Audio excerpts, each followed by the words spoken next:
Hey bees, I'm Marie from Humblebee and Me, and today we are making a lovely lavender aloe soap. If you've been paying attention lately, you will have noticed I've released a few lavender aloe formulations, and so this is a continuation on that theme. For the lavender element, we have some lavender essential oil as the scent for these bars. If you've ever tried to stir lavender buds into a bar of soap, you will know that they discolor to a kind of dark brown that looks suspiciously like mouse poop. So I decided not to do that. You can, of course, grind up the botanicals so that they don't resemble droppings so much in the finished bar of soap, but they do still discolor, and I wanted the soap bars to be really bright, so I opted not to do that here. For the aloe vera, I have included some concentrated aloe vera powder in the lye water. If you don't have the concentrated powder, you could absolutely use aloe vera juice instead. I decided to further channel our lavender aloe theme with some color appropriate swirls. So there's some purple swirls here and some sort of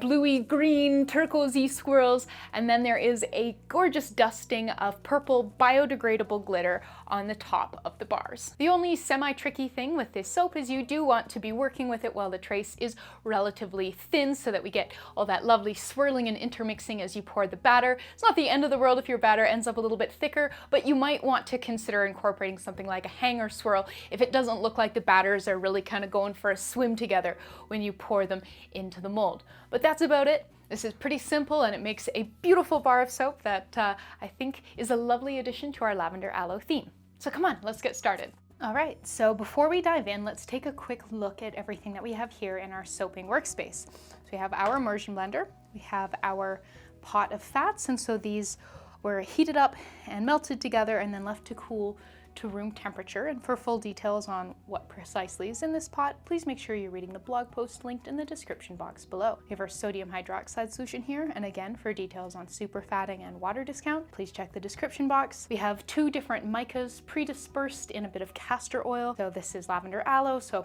purple for lavender, green for aloe. We have our essential oil, lavender. We've got our mold here lined just off to the side, and then off screen I have some paper towels and then some additional mica just in case we kind of need it partway through. I also have some containers here for dividing up the batter. But yeah, that's what we got. So let's start by bringing our soap batter to trace. So I'm going to gently add the lye solution here, and then using our immersion blender, we will bring the batter to a light trace.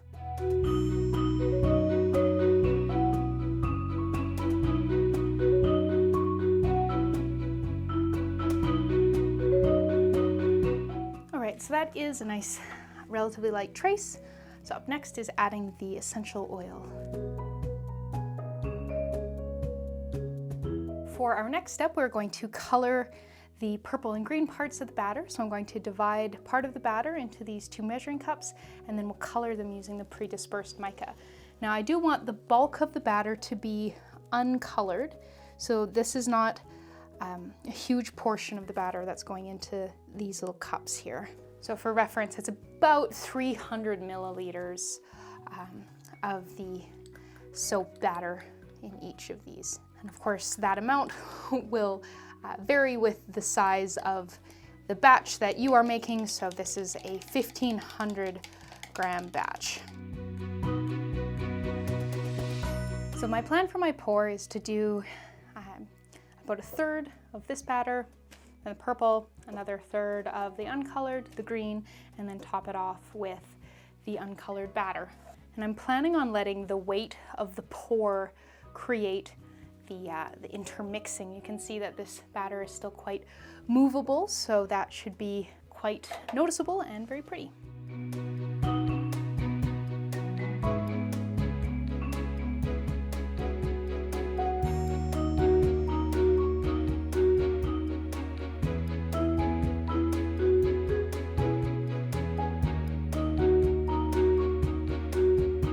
See, that's still very, very liquidy. I'm going to do a bit of a swirl on the top and top it off with a bit of purple biodegradable glitter.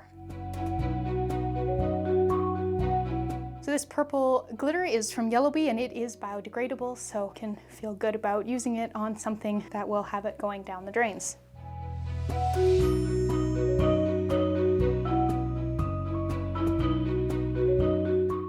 So there we go. That is it for the making and the pour and the decorating. So now all that's left is to leave this to saponify for about 24 to 48 hours before slicing it and seeing how that swirl turned out.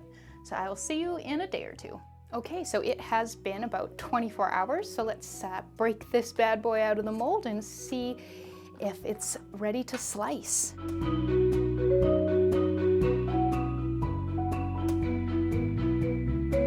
I think it's a little soft. The first part of that slice felt pretty good, but the second half it really started to kind of crumble, and I think I'll give it a little longer and probably finish slicing it tomorrow morning. So I'm just gonna take the ends off the mold and we can kind of take a look at the ends and see how those look, but we'll do the final slice tomorrow morning. That's looking very promising and I'm excited to see what it looks like throughout, but yeah, I think it's just on the verge of kind of being too soft to cut, and so better safe than sorry, and I will see you in another 12 hours or so. Good morning. Let's slice up this soap.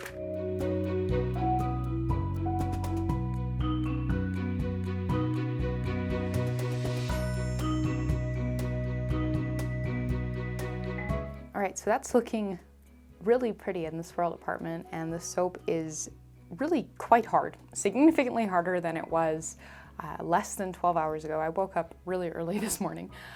So I'm actually gonna grab my wire cutter, because if we get in kind of close here, we can see that the sort of firm stickiness of the soap means that the knife's just not working quite as well as I'd like. So I think the wire cutter will give us better results.